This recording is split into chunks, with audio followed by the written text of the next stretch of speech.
Hello प्यारे बच्चों। तो कैसे हैं आप लोग? आई होप सब बढ़िया होंगे। ठीक है, तो ज़्यादा बात ना करते हुए स्टार्ट करते हैं आज का नया चैप्टर नंबर 3, जिसका नाम है गुडविल, नेचर एंड वैल्यूएशन। यानी आज हम पढ़ने जा रहे हैं चैप्टर नंबर 3। लास्ट क्लास में चैप्टर नंबर 2 खत्म किया था, फंडामेंटल ऑफ पार्टनरशिप। अब हम बात करेंगे गुडविल के ऊपर। ये इस चैप्टर की पार्ट 1 है, पहली वीडियो है। ठीक है, तो कोई दिक्कत वाली बात नहीं है, बड़े प्यार से समझेंगे। जो चीज नहीं समझ में आएगी पूछेंगे, ठीक है, मुझे बताएंगे। होमवर्क कर रहे हो या नहीं कर रहे हो इसका मुझे पता नहीं चल रहा है, कोई अपडेट नहीं कर रहा आप लोग ग्रुप में।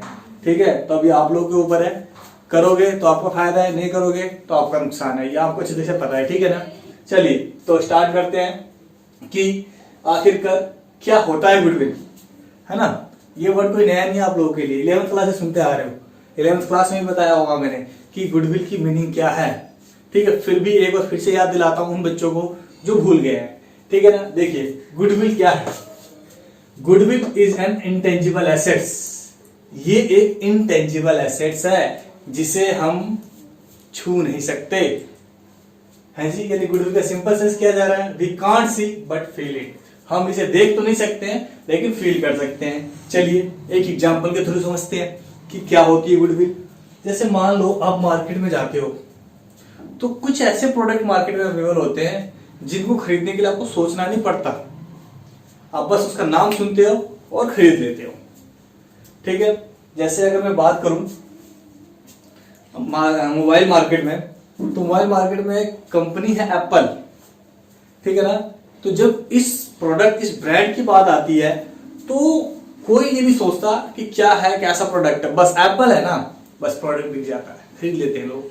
यानी कि एप्पल की क्या है, अपनी गुडविल है। ये नाम इसका क्या है, गुडविल का काम कर रहा है कि इसके नाम से ही प्रोडक्ट सेल हो जाते हैं, इन्हें मेहनत करने की जरूरत नहीं पड़ती। चलिए ऐसे ही अग्रवाल स्वीट्स की बात करें तो भैया अग्रवाल अपने आप में ब्रांड है।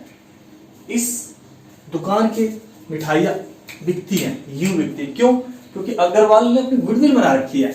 तो बेसिकली गुडविल क्या होता है, गुडविल होता है उस कंपनी या उस प्रोडक्ट का नेम जिस नेम से मार्केट में बिकती है और उसके नाम का उसे फायदा मिलता है। आई बात समझ में? चलिए बात करते हैं क्लासिफिकेशन ऑफ गुडविल कि आखिरकार गुडविल कितनी तरीके की होती है। तो देखो बात करें गुडविल तो गुडविल दो तरीके की होती है यहाँ पे। एक होती है परचेज गुडविल और एक होती है सेल्फ जनरेटेड गुडविल। अब सवाल ये खड़ा होता है कि परचेज गुडविल क्या है। तो देखिए, it is a goodwill that is acquired by making payment. यानी वो गुडविल जो आपने पैसे देके खरीदी है। अब भैया सोचो तो ये कैसे हो सकता है। तो देखिए एक ऐसी चीज जिसे हम देख नहीं सकते, छू नहीं सकते, लेकिन फिर भी उसे खरीदा जा रहा है। जी हाँ, देखो मान लो आप कोई मार्केट में जाते हो और आप कोई रनिंग बिजनेस परचेज कर रहे हो। ठीक है ना, और आप उस बिजनेस को परचेज कर रहे हो, उसकी अब आप बिजनेस परचेज हो, उसकी एसेट और लायबिलिटी सारी आपकी हो जाएगी। जो उसका खर्चा होगा, जो उसके दायित्व होंगे, वो सारे आपके हो जाएंगे, है ना, और एसेट्स भी। तो ऐसे में जब आप उसको पेमेंट की बात करोगे, भाई फाइनल पेमेंट बताओ कितनी करूं। तो अगर किसी बिजनेस की फाइनल पेमेंट मान लो आपको 2 लाख रुपए करनी थी, लेकिन कहता नहीं भाई मैं 2 लाख रुपए नहीं, मुझे 3 लाख रुपए चाहिए, 1 लाख रुपए फालतू लूंगा। तो भाई आप पूछोगे क्यों 1 लाख रुपए फालतू क्यों? जब किसी एसेट लायबिलिटी का डिफरेंस 2 लाख है बिजनेस में, तो मैं 2 लाख देने लेते यार, 1 लाख किस बात के? तो उसने कहा भाई ठीक है, आप मुझे बिजनेस की वैल्यू तो दे रहे हो, लेकिन एक बात बताओ, इतने साल से जो मैंने इस मार्केट में नाम कमाया है ना, यहाँ के दूर दूर से लोग मेरे पास आते हैं सामान लेने के लिए, अब मैं चला जाऊंगा, आप इस बिजनेस को चलाओगे तो इस चीज का फायदा आपको मिलेगा। क्यों? क्योंकि मैंने तो मार्केट बना दी है, आपको क्या करना है, सिर्फ यहाँ बैठना है। तो मैं उस चीज का पैसा लेना चाहता हूं आपसे जो मैंने नाम कमाया है। तो इसलिए हम क्या करते हैं, गुडविल के नाम पे वो फालतू पेमेंट करते हैं, एक्स्ट्रा पेमेंट करते हैं। तो कहने का मतलब ये है कि परचेज गुडविल क्या होती है, ये वो गुडविल होती है जिसे हम खरीदते हैं, जिसके लिए हमें पेमेंट करनी पड़ती है। ठीक है ना, note recorded in balance sheet, और इस गुडविल को ना आपको बैलेंस शीट शो भी करना पड़ता है। चलिए बात करते हैं सेल्फ जनरेटेड गुडविल की कि सेल्फ जनरेटेड गुडविल क्या होता है। तो भैया self generated goodwill is internally generated goodwill. भैया ये वो गुडविल है जो खुद कमानी पड़ती है, बिजनेस में मेहनत करके खुद जनरेट करनी पड़ती है। इसे खरीदने के लिए खरीदा नहीं जाता, इसके लिए पेमेंट करने की जरूरत नहीं होती। आप मार्केट में बैठे हो, काम कर रहे हो, और काम कर करके आपने अपनी कंपनी के नाम को, ब्रांड के नाम को बहुत मार्केट में चमकाया है। तो इसे आप बोलोगे सेल्फ जनरेटेड गुडविल, खुद ने तैयार की है, इसके लिए हमने किसी को पेमेंट नहीं की है, ठीक है ना। Not recorded in balance sheet, और इसको रिकॉर्ड नहीं किया जाता है बैलेंस शीट में। आई बात समझ में। चलिए आगे बात करते हैं कि भैया सेल्फ जनरेटेड गुडविल को कैसे डिटरमाइन किया जाता है, क्योंकि ये तो भाई ऐसी चीज है ना जिसे हम देख नहीं सकते, छू नहीं सकते, तो इसको कैसे कैलकुलेट करें, कैसे इसकी वैल्यू को डिटरमाइन करें कि किसी बिजनेस की गुडविल की क्या वैल्यू है ना। ऐसी चीज जो हमें दिखाई नहीं देती है ना, ऐसी चीज को कैसे रिवेल्युएट करें। तो चलिए कोई दिक्कत नहीं है, इस चीज की समस्या को खत्म करने के लिए हमारे पास ये 4 से 5 मेथड है, methods of calculating self generated goodwill, कि सेल्फ जनरेटेड गुडविल को कैसे कैलकुलेट किया जाता है। तो देखिए यहाँ 5 मेथड है। सबसे पहला मेथड आपका एवरेज प्रॉफिट मेथड, और आज हम इसी मेथड पे क्वेश्चन करेंगे, इसी मेथड को समझेंगे, ऐसे एक एक करके जैसे जैसे क्लासेस होंगी वैसे हम सारे मेथड खत्म कर लेंगे, ठीक है। और दुआ कीजिए कि लॉकडाउन जल्दी खत्म हो ताकि आप कोर्स को और ज्यादा तेजी से खींच सकूं, ठीक है ना। तो एवरेज प्रॉफिट मेथड के बाद आपका दूसरा मेथड है weightage average profit method, super profit method, capitalisation method और capitalisation of super profit method. तो ये टोटल 5 मेथड है, इन पांचों मेथड को हम पढ़ेंगे, ठीक है। मैं इस चीज की गारंटी नहीं देता हूं कि इस चैप्टर से कोई क्वेश्चन आपके बोर्ड के फाइनल एग्जाम में आएगा, हाँ, लेकिन ये वर्किंग नोट का काम करेगा आपके आने वाले चैप्टरों में, जो बड़े चैप्टर है 8 नंबर के जो क्वेश्चन है उसमें आपकी जरूर हेल्प करेगा, ठीक है ना। तो चलिए समझते हैं, हम पहले मेथड की बात करते हैं एवरेज प्रॉफिट मेथड की, कि कैसे करना है इसको। देखिए जरा,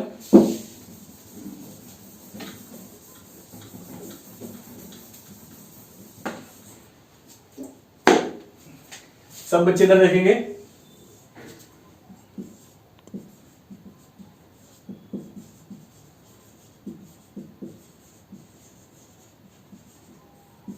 एवरेज प्रॉफिट मेथड में क्या होता है, इसमें देखो सबसे पहले आपको क्या करना होता है। स्टेप 1 में आपको निकालना होता है एवरेज प्रॉफिट। क्या निकालना होता है? Average profit. कैसे निकलता है? सबसे पहले हमें क्या करना है, हमें करना है सम ऑफ ऑल प्रॉफिट, ठीक है ना। यानी कि जो टोटल प्रॉफिट है, टोटल प्रॉफिट क्या होगा? सम ऑफ प्रॉफिट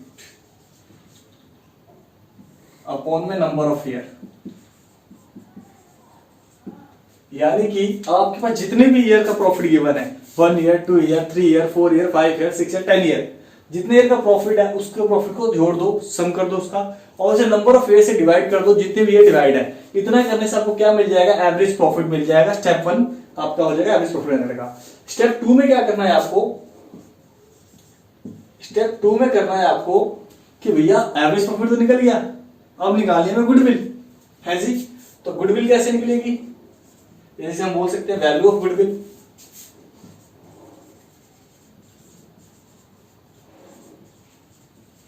तो भैया वैल्यू ऑफ गुडविल निकलेगी आपकी average profit multiply number of purchasing year. जो आपका एवरेज प्रॉफिट निकल के आया है उसे मल्टीप्लाई कर देंगे क्वेश्चन में जो गिवन होगा नंबर ऑफ परचेजिंग ईयर से।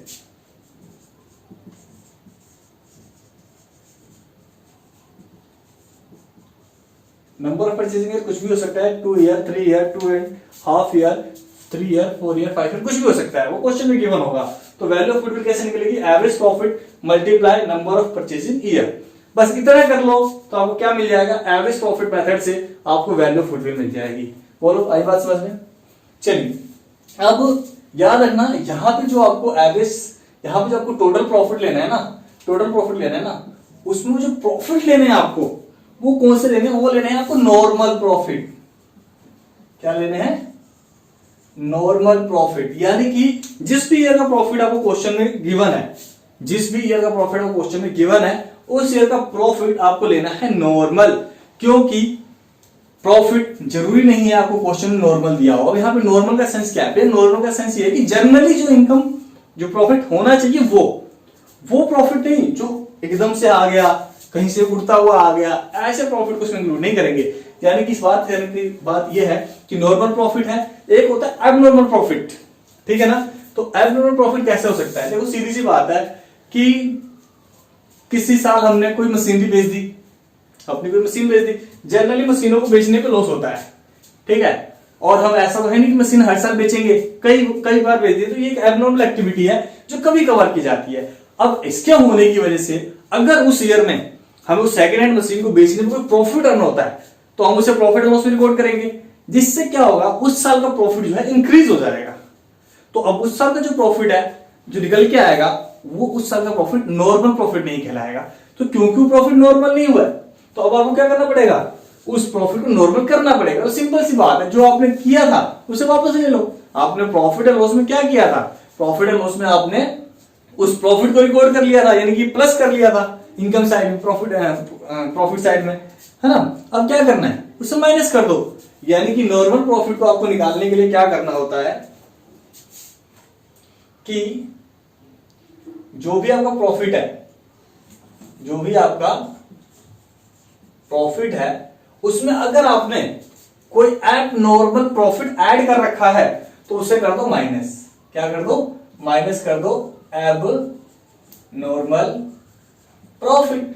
लेकिन अगर उस साल कोई एब नॉर्मल लॉस हो गया, कोई ऐसा नुकसान जो नहीं होना चाहिए था हो गया एकदम से, जैसे कि भैया अब ऐसा तो नहीं कि आग हर साल लगेगी बिजनेस में, आग लग गई, माल जल गया, नुकसान हो गया, अब गुड्स लॉस में फायर हो गया, हमारी रिकवरी नहीं हुई, तो क्या करेंगे, प्रॉफिट लॉस डेबिट साइड में दिखाएंगे।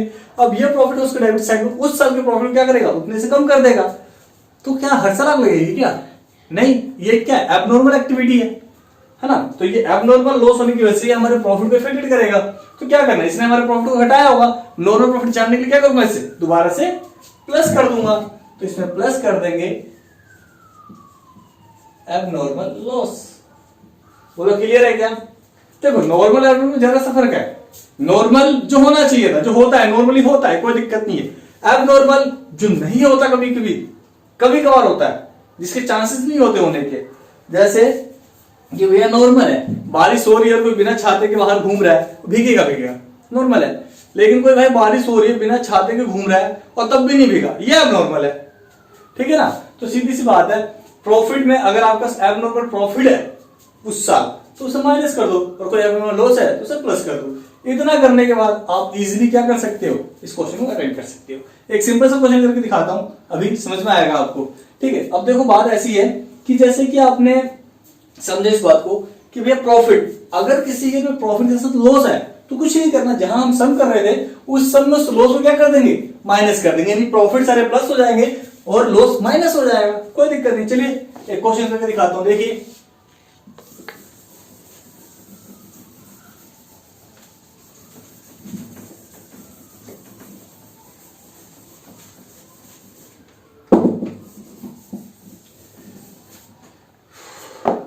देखिएगा। क्वेश्चन है, सपोज करो हमारे पास ईयर है और प्रॉफिट है। ईयर है 2011, प्रॉफिट है 2 लाख। ईयर है 2012, प्रॉफिट है 1 लाख। ईयर है 2013, प्रॉफिट है 3 लाख। ईयर है 2014, लॉस है 1 लाख। 2015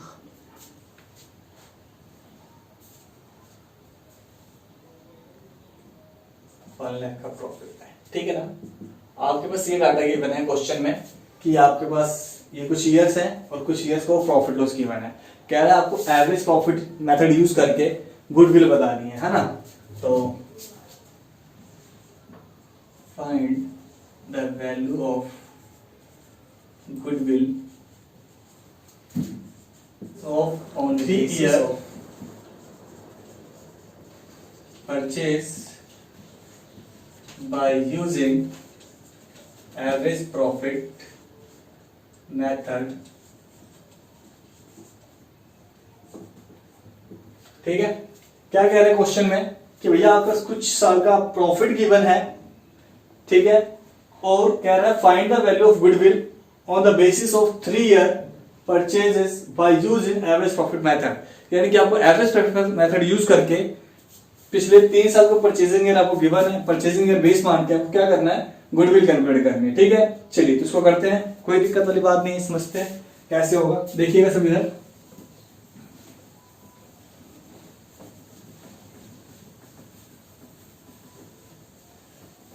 तो सबसे पहले मैंने स्टेप में क्या बताया था आप लोगों को कि सबसे पहले हम क्या करेंगे, सबसे पहले हम निकालेंगे एवरेज प्रॉफिट। क्या करेंगे, सबसे पहले हम निकालेंगे एवरेज प्रॉफिट स्टेप 1 के अकॉर्डिंग। तो ये रहा हमारा एवरेज प्रॉफिट। तो एवरेज प्रॉफिट सिंपल से मैंने क्या बताया था कि जितने साल का प्रॉफिट गिवन है हमें उसे ऐड कर लो, जितने साल का प्रॉफिट हमें गिवन है उसे ऐड कर लो और उसमें से माइनस कर दो अगर कोई लॉस है तो, अगर लॉस नहीं है तो सारा प्रॉफिट ऐड कर लो। ठीक है, तो पहले साल का प्रॉफिट था 2 लाख, दूसरे साल का प्रॉफिट था 1 लाख, तीसरे साल का प्रॉफिट था 3 लाख, चौथे साल का प्रॉफिट था माइनस का 1 लाख और पांचवें साल का प्रॉफिट था 1 लाख। अपॉन में number of purchasing, number of years, तो नंबर ऑफ ईयर कितने हैं 1 2 3 4 5।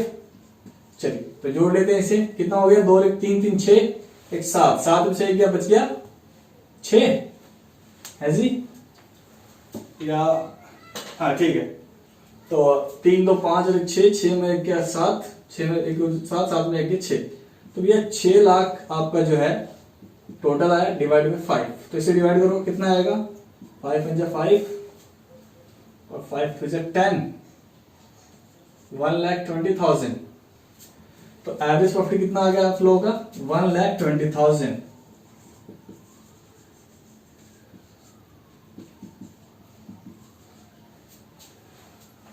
अब क्या करना है स्टेप 2 में वैल्यू ऑफ गुडविल।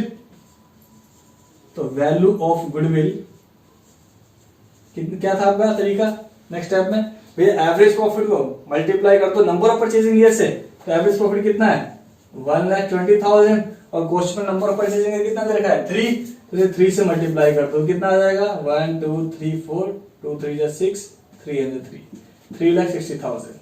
तो ये आपकी फर्म की गुडविल की वैल्यू निकल गई by using average profit method. ठीक है, ये एक सिंपल क्वेश्चन है। अब मैं एक क्वेश्चन और करवाऊंगा आप लोगों को जिसमें हम क्या करेंगे, जिसमें हम करेंगे पास्ट एस्टिमेट के साथ एवरेज प्रॉफिट मेथड यूज करके कैसे कैलकुलेट करना है गुडविल। ठीक है ना, यानी कि उसमें आपको बताया होगा कुछ ऐसे एक्टिविटी की ये हो गया, आपको नॉर्मल प्रॉफिट गिवन नहीं होगा, हम नॉर्मल प्रॉफिट पहले निकालेंगे और फिर उसको एवरेज प्रॉफिट मेथड यूज करके इस तरीके से क्वेश्चन को सोल्व करेंगे। बोले यहां तक समझ में आता है, बहुत बढ़िया। चलिए करते हैं नेक्स्ट क्वेश्चन। ठीक है बच्चों, तो क्वेश्चन नंबर 8 करेंगे हम टीएस ग्रेवाल का। Question number 8 TS Grewal 2020। ठीक है, तो क्वेश्चन नंबर 8 देखेंगे सब मेरे साथ। क्या है क्वेश्चन है, पहले मैं क्वेश्चन समझाऊंगा, क्वेश्चन आपको स्क्रीन पे दिख जाएगा। देखिए क्या है, क्या कह रहा है Divya purchase Jyoti business with effect from 1 अप्रैल 2020। कह रहा है दिव्या ने क्या किया है, परचेज किया ज्योति का बिजनेस विद इफेक्ट फ्रॉम 1 अप्रैल 2020, 1 अप्रैल 2020 से। ठीक है ना, profit show by Jyoti business for the last 3 financial year end 31 March 1। कह रहा है पिछले 3 साल का प्रॉफिट क्वेश्चन में आपको गिवन है। 2018 का प्रॉफिट दे रखा है आपको 1 लाख, 2019 का प्रॉफिट दे रखा है आपको 1,25,000 और 2020 का प्रॉफिट दे रखा है 1,12,500। लेकिन सिर्फ इतना ही नहीं बता रखा, इसके बाद कुछ एडजस्टमेंट भी बता रखी है ब्रैकेट में, उसको भी समझाऊंगा। कह रहा है calculate the value of firms goodwill. कह रहा है बताओ फर्म की गुडविल की वैल्यू क्या होगी on the basis of 2 year purchase of the average profit of last 3 year. पिछले 3 साल के प्रॉफिट को का एवरेज लेते हुए 2 ईयर परचेजिंग को बेस मान के आपको क्या करना है, एवरेज प्रॉफिट मेथड से गुडविल की वैल्यू कैलकुलेट करनी है। कोई दिक्कत नहीं है। तो देखो इस क्वेश्चन में क्योंकि एग्जैक्ट आपको नॉर्मल प्रॉफिट दिख दे रखा है, तो मैंने क्या बताया था आपको किस तरह क्वेश्चन करने के लिए क्या करना होता है, पहले नॉर्मल प्रॉफिट कैलकुलेट करना होता है। इसलिए मैंने पहले यहाँ 3 चीजें लिख ली है, ईयर, प्रॉफिट और नॉर्मल प्रॉफिट, कि भैया कौन से ईयर का कितना प्रॉफिट है क्वेश्चन में गिवन है और उसका नॉर्मल प्रॉफिट कितना निकल आएगा। अगर नॉर्मल प्रॉफिट पता लगता है तो सिंपल है क्वेश्चन, है ना, सिंपल हो जाएगा। चलिए तो नॉर्मल करते हैं। 2018 का प्रॉफिट दे रखा है 1 लाख रुपए, समझो जरा क्वेश्चन में देखिएगा। 2018 का प्रॉफिट दे रखा है 1 लाख रुपए और क्या कह रहा है, including N abnormal gain of 12,500। कह रहे हैं कि उसमें 12,500 का एक एबनॉर्मल गेन इंक्लूड है। और भैया एबनॉर्मल गेन मतलब क्या है, जो कभी कभार होता है, यानी कि इस साल गलती से ये फायदा हमें मिल गया कहीं से।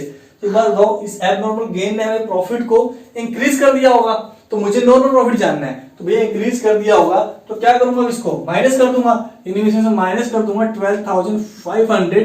तो उसके बाद जो वैल्यू आएगी वो किसकी आ जाएगी, नॉर्मल प्रॉफिट की आ जाएगी। बहुत बढ़िया, आगे बढ़िए। अब क्या कह रहा है कि भैया 1,25,000 प्रॉफिट है 2019 का, और कह रहा है after charging N abnormal loss of 25,000, और कह रहा है हमने उसमें से एक एबनॉर्मल लॉस चार्ज कर रखा है जो कि 25,000 का है। तो 25,000 का एब्नॉर्मल लॉस यानी क्या है कि नहीं होना चाहिए था, गलती से हो गया उस साल तो हो गया, तो बार बार तो नहीं होगा ना, यानी कि एब्नॉर्मल लॉस है, इसकी वजह से उस साल का हमारा प्रॉफिट जो है डिक्रीज हो गया होगा, तो मुझे वापस नॉर्मल प्रॉफिट जनरेट क्या करना पड़ेगा, इसे प्लस करना पड़ेगा। तो क्या करूंगा इसमें, प्लस कर दूंगा 25,000। ओके, उसके बाद क्या कह रहा है, कह रहा है 1,12,000 प्रॉफिट है 2020 का, excluding 12,500 as insurance premium of the firm property now is to be insured.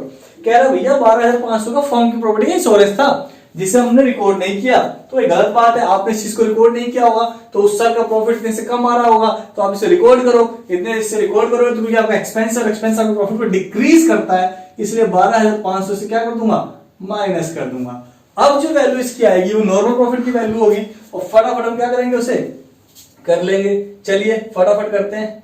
तो क्या है हमारे पास, देखिए 1,12,500 में 12,500 का, तो ये आ गया 1 लाख, यानी कि 2020 का प्रॉफिट है 1 लाख। इसके बाद ये कितना है, 1,25,000 प्लस 25,000, 1,50,000 का प्रॉफिट आ गया हमारा नॉर्मल प्रॉफिट 2019 का, और ये 1 लाख में से माइनस कर दो 12,500, ये आपका आ जाएगा 87,500। अब कुछ नहीं करना है, लगे हाथ निकाल दो एवरेज प्रॉफिट। एवरेज प्रॉफिट कैसे निकलेगा, चलो इसे डायरेक्ट एवरेज नहीं निकालते, पहले टोटल प्रॉफिट निकाल लेते हैं।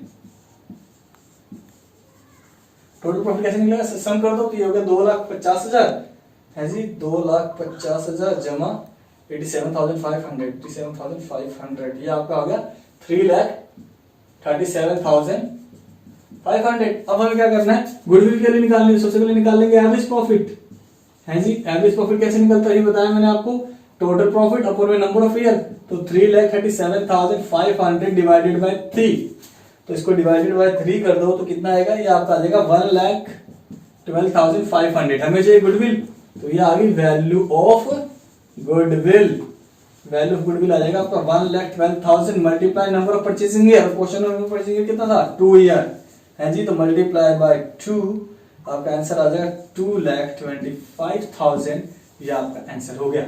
यानी कि देखा कितना सिंपल है, अगर आपको कॉन्सेप्ट पे ध्यान से करोगे तो आपसे ये क्वेश्चन हो जाएंगे। ठीक है, अब आपका होमवर्क है कि एवरेज प्रॉफिट मेथड के जितने क्वेश्चन है वो आप करोगे और मुझसे पूछोगे। नेक्स्ट क्लास में हम क्या करेंगे, नेक्स्ट क्लास में हम करेंगे वेटेज एवरेज प्रॉफिट मेथड, और कोशिश करेंगे एक से ज्यादा मेथड हो सके। ठीक है ना, चलिए आज की सेवा यहीं समाप्त की जाती है।